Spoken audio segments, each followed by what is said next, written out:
Salam Kamir, kekaguman ilahi mengarah pada iman dan rahmat.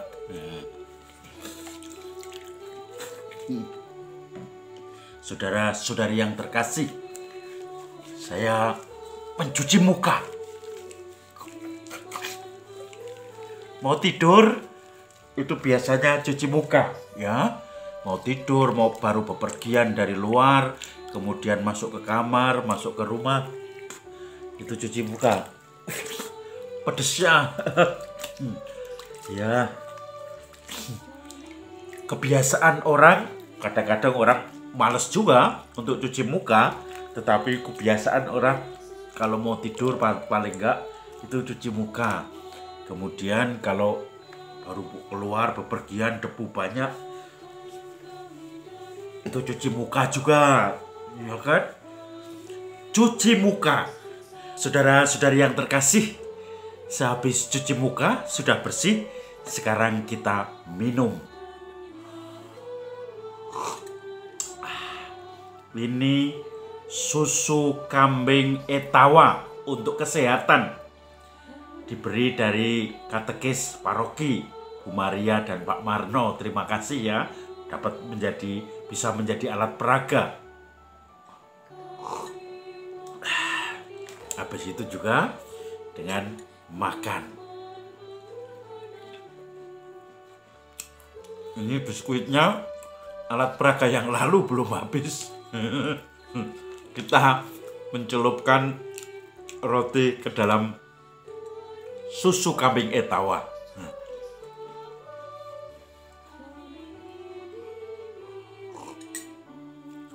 Saudara-saudari yang terkasih, Injil hari ini tentu karena Kamis Putih, perayaan Kamis Putih di seluruh dunia merayakan semua bagaimana perjamuan malam terakhir dan Yesus membasuh kaki para rasul. Maka tadi saya mempraktekkan perjamuan terakhir dan membasuh kaki para rasul. Tapi yang saya basuh adalah muka saya, bukan kaki. Apa maknanya, saudara-saudari? Hari ini merupakan hari, orang sering menyebutnya lahirnya Ekaristi. Ekaristi pertama kali. Karena Yesus ketika merayakan perjamuan bersama murid-muridnya, kemudian pada bagian akhir ia memberi warisan. Selain banyak warisan wejangan-wejangan, terakhir dia juga warisan yang pertama adalah, inilah tubuhku yang diserahkan bagimu. Ini untuk kita semua. Maka Yesus menyerahkan tubuhnya, roti yang oleh Yesus kemudian dikatakan sebagai tubuhku yang akan diserahkan bagimu. Inilah darahku yang akan dicurahkan bagimu. Jadi roti dan anggur itu ketika sudah dikonsekrir dalam Ekaristi menjadi tubuh dan darah Kristus atau sakramen, maka ini yang utama. Maka Yesus dalam bagian penutup, lakukan ini sebagai kenangan akan daku. Kalau kita mencintai Tuhan dan teriak-teriak mengaku kita mencintai Tuhan, kita beriman pada Tuhan, salah satu buktinya adalah merawat tanda cinta Tuhan. Yesus sendiri mengatakan, lakukan ini untuk mengenangkan daku. Maka Ekaristi menjadi hal yang penting. Jangan sampai kita meninggalkan Ekaristi.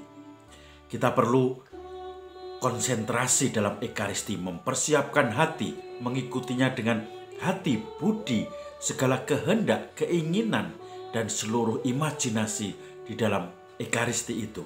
Kita pun terlibat dalam jawaban-jawaban iman, sekaligus jawaban secara verbal untuk dialog dalam Ekaristi itu. Jangan sampai hanya datang, tidur, ngantuk, menyumbangkan suara saja tidak mau, tetapi kita mengaku sebagai aktif untuk Ekaristi, beriman pada Yesus.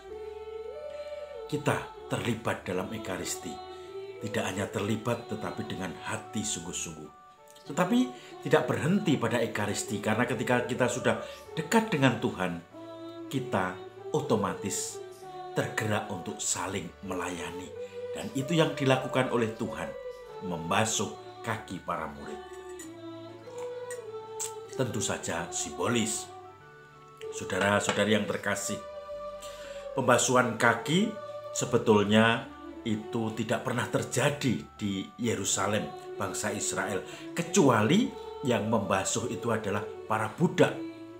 Budak pada zaman itu sudah dianggap sebagai hak milik atau mungkin hewan malah, karena budak itu tidak punya hak apa-apa, disuruh apapun harus mau, dia menjadi barang milik dari yang tuannya. Maka saudara-saudari yang terkasih, Yesus membuat terobosan baru yang revolusioner. Dia yang disebut guru dan Tuhan. Kamu menyebut aku guru dan Tuhan, membasuh kakimu, maka kamu pun harus saling membasuh kaki. Kalau kita sudah dekat dalam Ekaristi, sudah dekat komunikasi dengan Tuhan, relasi kita dengan Tuhan, dalam Ekaristi kita pupuk itu semua, dan akan otomatis menjalar keluar, meluber keluar, yaitu dengan saling melayani. Tidak peduli itu mungkin kita harus merendahkan diri supaya kita bisa melayani. Kadang harus berjuang untuk menjaga harga diri dan seterusnya. Maka nonsens dengan menjaga harga diri. Harga diri tetap kita jaga secara normal dan alami, tetapi bukan berarti semuanya gengsi. Nah, ini yang dibutuhkan. Seorang pemimpin, Yesus mengatakan, haruslah menjadi pelayan bagi orang yang dipimpin, yang selalu memperhatikan kebutuhan mereka, mendengarkan mereka, mendengarkan keluh kesah mereka, menemani mereka ketika mereka sakit, ketika mereka sedang menderita, tetapi juga berkumpul dengan mereka ketika mereka gembira, mereka syukur di hadapan Tuhan. Maka mari kita kenangkan Kamis Putih ini sebagai lahirnya Ekaristi dan juga imam-imam yang memimpin Ekaristi sekaligus saling melayani sebagai implikasi dari kedekatan Tuhan dalam Ekaristi. Salam Kamir, kekaguman ilahi mengarah